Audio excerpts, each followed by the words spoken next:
Man, this episode is gonna be a crazy one. 40 years of digital amp modelers. 40 years. You would think that we've only had them for like 15 years, the way people have been arguing and complaining about like tube versus solid state versus digital amps, you know what I mean? The way that we argue and talk about real amps versus sims so often day to day, you would think that this just happened in the last like decade or two, am I right? But the reality is that digital amp modelers made their debut in the 1980s, and even back then, they were having the same conversations that we're having in forums now about what sounds better about a tube amp or a solid state amp or a digital amp. Why can't we all just decide that each of these things have their own place and space for us to use to our advantage? But you know what? We're gonna dive into the 40 years of amp sims, so get ready to discover some iconic albums that were made with amp modelers in the early days, all the way to what people are doing right now. Let's hop into it. The 1980s.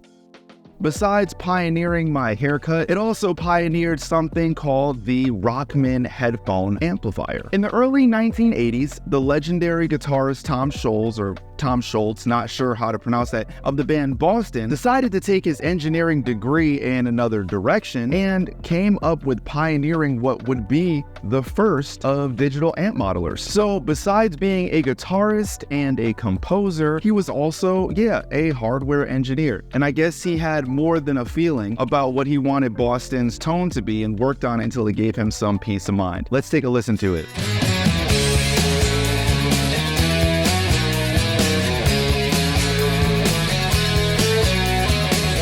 So this innovative piece of equipment was originally just supposed to be a headphone amplifier, but with the popularity of it and people wanting to take that to recording, it turned into the Rockman Guitar Ace, which was another big step for people that wanted to not have to lug around heavy amps back then. We're talking back 1982 to 1984. So bands like Rush, Megadeth, and Def Leppard, they all utilized this headphone amplifier and also the Guitar Ace to help sculpt their sound. And I think it's really interesting because it really gives that sound of the 80s. Don't really know how somebody was able to do that back then, but he got the job done. And these things were interesting because it's not like they had presence, treble knobs, none of that. It was one sound that you got in, and the more that you turned up the gain, you had to literally push it into the red to get it sounding the way you wanted to. And actually, I need you guys to push into the red right now. Hit that subscribe button, notification bell, and like button if you're enjoying this content. Transition game is still crazy. Now it's time for us to transition into the 1990s.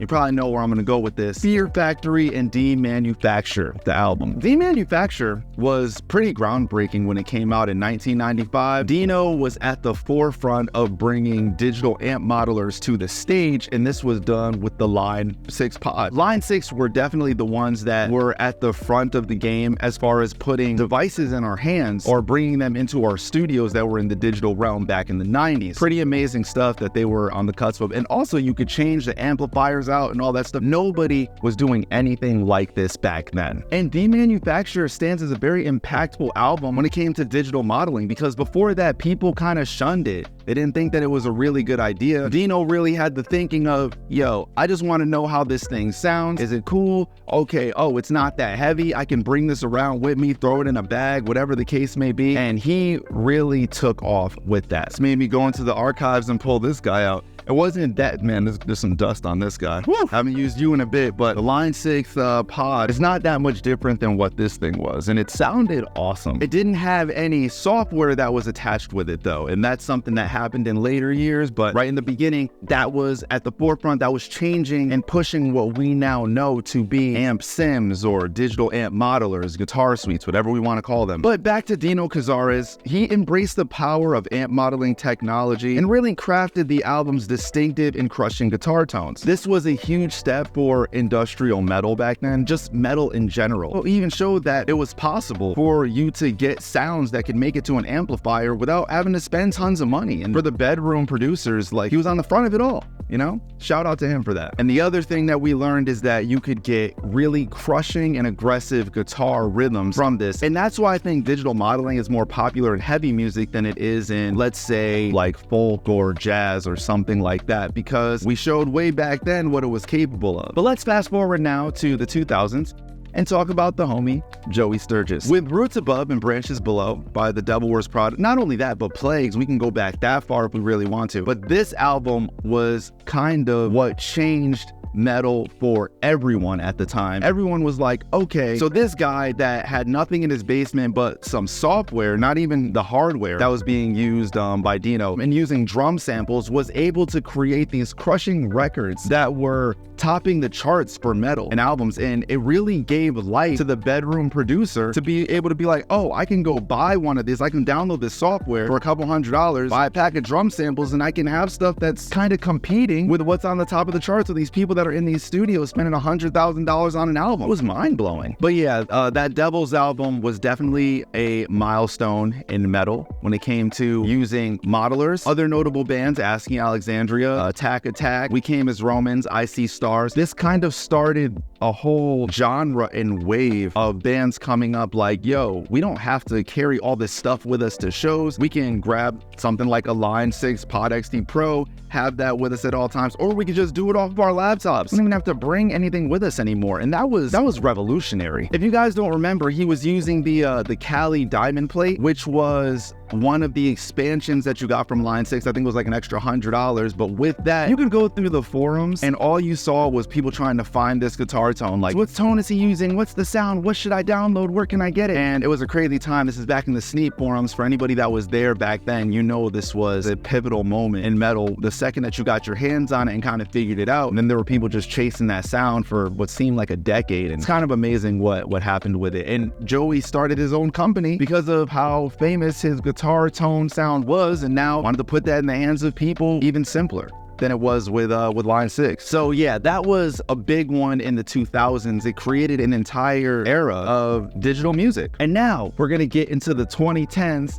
And this is the era where we're definitely gonna bring up Tesseract. Tesseract changed the game when it came to the axe effects, right? Because they started bringing out these ambient sounding cleans, and they were really the forefront of all of the odd rhythms, polymeters, polyrhythms, that kind of djenty tone that you would hear. Obviously, like, there was Periphery and tons of other bands that were doing this as well. But that specific axe effects sound, I think, was Tesseract, if I had to pin it down to anyone in that era. Super underrated, but shout out to Tesseract and all that they did for the metal community, for real. So we are now into the 2020s, and who is using digital modeling today? Everybody. Yeah, everyone. Do you know why?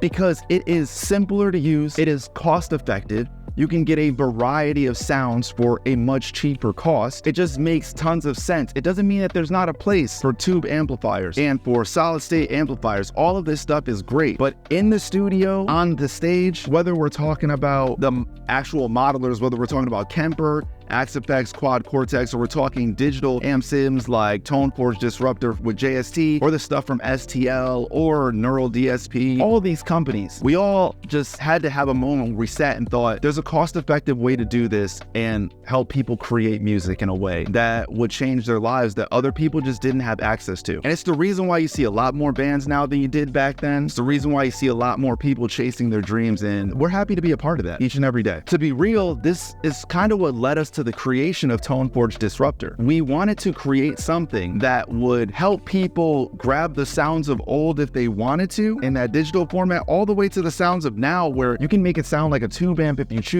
It literally covers all that ground of the last like at least 30 years, and will do so into the future with its string tuning optimization and the DI matching features that it has. You know, shout out to Dino for being such a monument in metal that allowed us to even create something like this under his guidance. So, but yes, recently Fear Factory used this on the song Roboticist, which is an absolute smash of a track.